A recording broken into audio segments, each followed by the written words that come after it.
সন্তানদের জীবনে শ্রেষ্ঠ সম্পদ তার বাবা মা। প্রতিটি মানুষের জীবনের ক্ষেত্রেই বাবা মায়ের অবদান রয়েছে। মা ও বাবা ছোট্ট দুটি শব্দ, এই দুটি শব্দের মধ্যেই লুকিয়ে আছে আদর, স্নেহ ও ভালোবাসা, যা এই দুনিয়ার কোনো মাপযন্ত্র দ্বারা পরিমাপ করা যাবে না।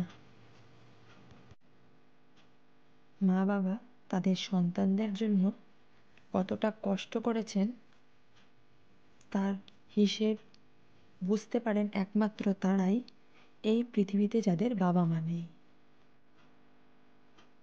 মা বাবা তাদের সন্তানের মঙ্গলের জন্য জীবন দিতেও প্রস্তুত থাকে।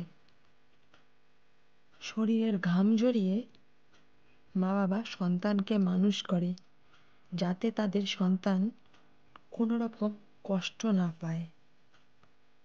তারা তাদের নিজস্ব শখ আহ্লাদ সমস্ত কিছু বিসর্জন দিয়ে সর্বদাই চেষ্টা করে যাতে সন্তান ভালো থাকে এবং সন্তানের সর্ব ইচ্ছা পূরণ হয়। আমরা যে এই পৃথিবীর আলো বাতাস, এমনকি পৃথিবীতে যা ঘটে যাচ্ছে, এত কিছু দেখতে পারছি শুধুমাত্র মা বাবার জন্যই। তারা নিঃস্বার্থভাবে তাদের সন্তানদের ভালোবাসে। এই ভালোবাসার মূল্য অনেকেই ততদিন বোঝে না যতদিন বাবা মা থাকে।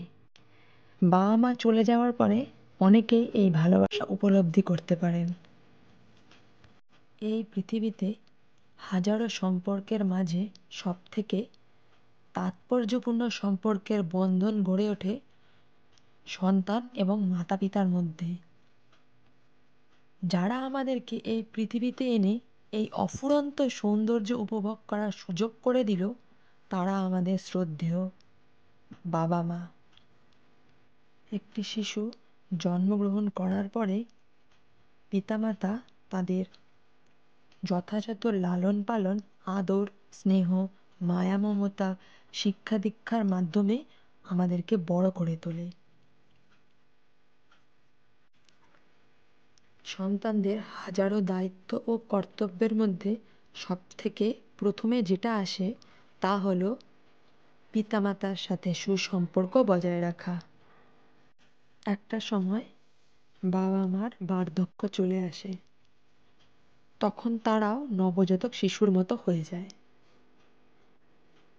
তখন বাবা মাকে বোঝা না ভেবে সন্তানের উচিত যেভাবে তার বাবা মা একসময় তাদেরকে লালন পালন করে বড় করে তুলেছে, ঠিক তেমনই সন্তানের সেই সময় উচিত বাবা মাকে দেখাশোনা করা, যত্ন করা। বিয়ে হওয়ার পরই আমাদের প্রত্যেকেরই দায়িত্ব আরও বাড়ে, কারণ তখন নিজের জীবনসঙ্গীকে বোঝা এবং দায়িত্ব ভাগাভাগির মাধ্যমে পারিবারিক বিষয়গুলোও সামলাতে হয়।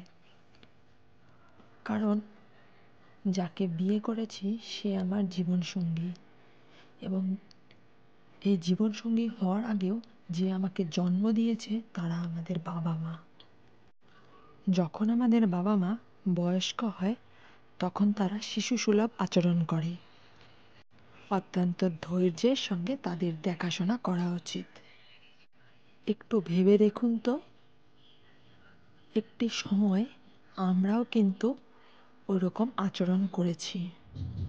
আমাদের বাবা মারা যদি আমাদের জন্য এত কিছু করে থাকতে পারে, তাহলে আমরা কেন পারবো না? একটি পরিবারের ভারসাম্য বজায় রাখার মূল মন্ত্রই হচ্ছে ভালোবাসা, ধৈর্য এবং বোঝাপড়া।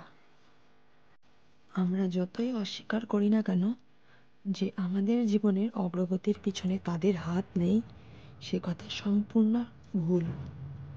তাদের প্রতিটি সাদা চুলে আমাদের জীবনের গল্প বলে, যেখানে প্রতিটি অধ্যায়ে তারা আমাদের আগলে রেখেছে। বাবা মায়ের মুখের হাসি আমাদের জন্য শক্তি, আর বাবা মায়ের সুখ আমাদের জন্য প্রার্থনা। আজ থেকে আমরা এটাই প্রতিজ্ঞা করছি যে আমরা সবসময় বাবা মায়ের যত্ন নেব, তাদের পাশে থাকব, ঠিক যেমন করে তারা সবসময় আমাদের পাশে থাকে।